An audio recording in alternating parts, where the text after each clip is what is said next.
जय हिंद दोस्तों, स्वागत है आपका MIM भारत में।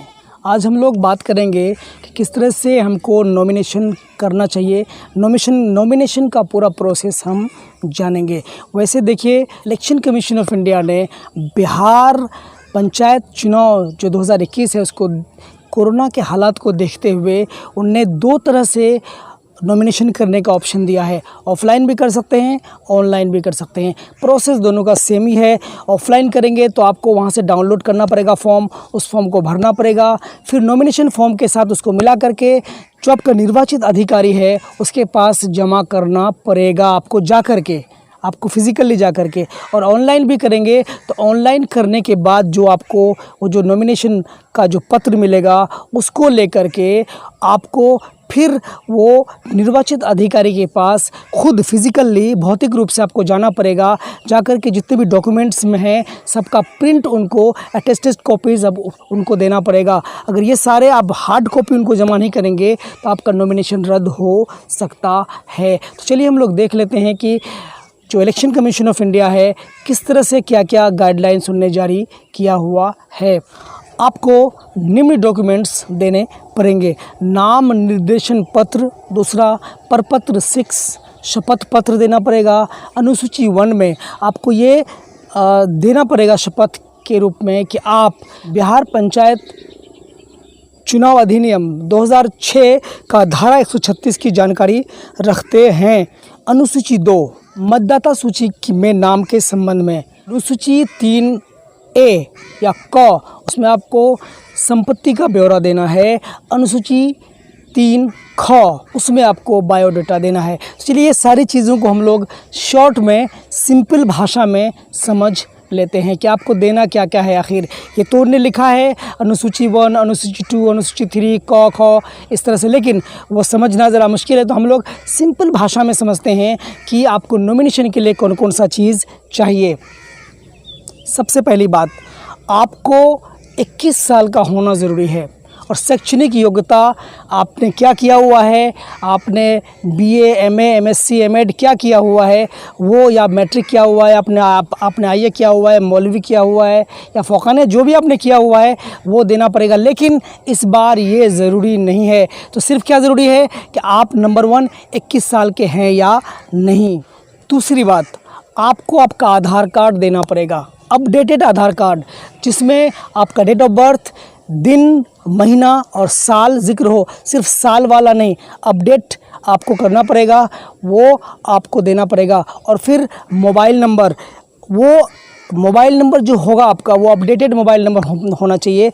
मतलब अपडेट किया हुआ होना चाहिए, वो आधार से भी लिंक होना चाहिए। वोटर आई कार्ड, जिस पंचायत में आप निवास करते हैं, रहते हैं, वहाँ का आपके पास वोटर आई कार्ड होना बहुत ही ज़रूरी है और वो अपडेटेड वोटर आई कार्ड होना चाहिए। अगर अपडेट नहीं है तो आप उसको अपडेट करवा सकते हैं। अगला जो डॉक्यूमेंट है वो है पुलिस के द्वारा दिया गया प्रमाण पत्र, मतलब कि आप पर कोई केस नहीं चल रहा है, आप किसी गतिविधि में लिप्त पाए नहीं गए हैं। पुलिस आपको ये कन्फर्मेशन देगा, आपको ये शपथ पत्र वहाँ देना पड़ेगा। पुलिस की तरफ से भी आप एक प्रमाण पत्र आपको प्राप्त होगा। ये आप तो ई मित्र में जा कर के आप ऑनलाइन कर सकते हैं या आप डायरेक्टली जा कर के फिज़िकली पुलिस थाने में जा कर के ये आप सर्टिफिकेट ले सकते हैं।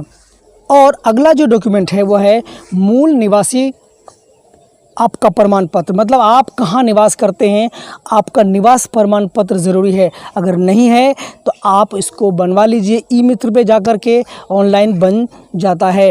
ये ज़रूरी डॉक्यूमेंट है, आप नहीं देंगे तो आपका नॉमिनेशन नहीं हो पाएगा।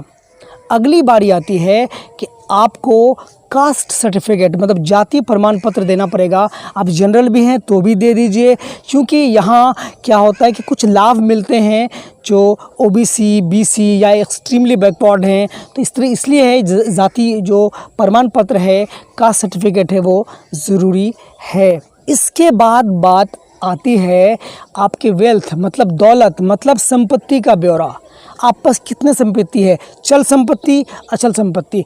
चल संपत्ति जो आप यहाँ से वहाँ, वहाँ से वहाँ ले जा सकते हैं, लेकिन अचल संपत्ति जिसको आप नहीं ले जा सकते, जैसे खेत है आपका, आपका घर है आपका, और चल का मतलब कि जैसे कि आपकी गाड़ी है, एक जगह से दूसरी जगह चली जाएगी, मतलब इस तरह की कितनी संपत्ति आपके पास है, चाहे वो चल हो चाहे वो अचल हो, पूरा का पूरा आपको ब्यौरा देना पड़ेगा।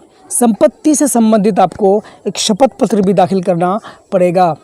फिर बात आती है अगले डॉक्यूमेंट की, तो सबसे बड़ा डॉक्यूमेंट आता है अगला, पैन कार्ड। पैन कार्ड आपके पास होना ज़रूरी है। आपका पैन कार्ड बैंक से लिंक होना ज़रूरी है, तभी तो पता चलेगा ना कि आप पास चल संपत्ति, अचल संपत्ति, संपत्ति कितने संपत्ति के आप मालिक हैं। और फिर बात आती है जमानत की राशि, कि आपको कितना पैसा जमानत के रूप में देना पड़ेगा अगर आप नॉमिनेशन करेंगे तो। अब ये याद रखिए कि इस बार इलेक्शन कमीशन ऑफ इंडिया ने हर पंचायत के लिए थोड़ा मोड़ा अलग अलग रखा हुआ है, फीस नहीं है, तो वो आप देख लें कि आपकी जमानत की राशि कितनी बनती है।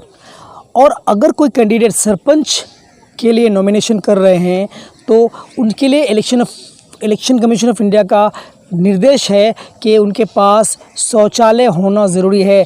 उस शौचालय का सर्टिफिकेट प्रमाण पत्र देंगे तब जा कर के उनका नॉमिनेशन हो पाएगा। साथ में 50 रुपये का स्टाम्प पेपर पे भी उसको लिख करके देंगे, उसके साथ संलग्न करके। आगे बात करें तो आपको पासपोर्ट साइज़ फ़ोटोज़ 3, 4, 5 अपने पास रख लेने चाहिए, क्योंकि इसकी आपको ज़रूरत पड़ सकती है। और आगे इनकम सर्टिफिकेट, मतलब इनकम, आपका आय प्रमाण पत्र, आपकी सालाना आय कितनी है, आपकी आय का स्रोत क्या है, आप कहाँ से कमाते हैं, किधर खर्चा करते हैं, सारा का सारा ब्यौरा आपको देना पड़ेगा। और अगर आप सरकारी कर्मचारी हैं तो आप नॉमिनेशन नहीं कर सकते, आपका नॉमिनेशन रद्द हो जाएगा। इसलिए आपको कोई सरकारी कर्मचारी नहीं होना है। आपका राशन कार्ड बना हुआ है और आपका नाम उसमें दर्ज है। इन सारे डॉक्यूमेंट्स को लेकर के, इन सारी बातों को लेकर के पंचायत समिति में आपको जाना है। वहाँ से आपको एक नो ऑब्जेक्शन सर्टिफिकेट मिलेगा, उसको लेना है। और फिर आपको ये सारी चीज़ें लेकर के आपको जो निर्वाचित अधिकारी है उनके पास जाना है और फिर अपना नॉमिनेशन करना है। और याद रखिए कि कोरोना का दौर है, इलेक्शन कमीशन ऑफ इंडिया का ये निर्देश है कि आप सिर्फ एक व्यक्ति को लेकर के और एक गाड़ी को लेकर के जाएंगे, ज़्यादा भीड़ भाड़ नहीं करेंगे और सोशल डिस्टेंसिंग का ध्यान रखेंगे। तो आपको बात समझ में आ गई कि किस तरह के डॉक्यूमेंट्स आपको चाहिए, क्या क्या चाहिए, कितने के तरह के डॉक्यूमेंट्स आपको ले जाना है उस अधिकारी के पास जहां आपका नॉमिनेशन होना है। तो आप देख लीजिए, आप ऑनलाइन करिएगा या ऑफलाइन करिएगा, फ़र्क नहीं पड़ता, दोनों में सेम चीज़ है। ऑनलाइन अगर आप करिएगा तो ऑनलाइन करने के बाद जो आपको नॉमिनेशन पत्र है वो खुद और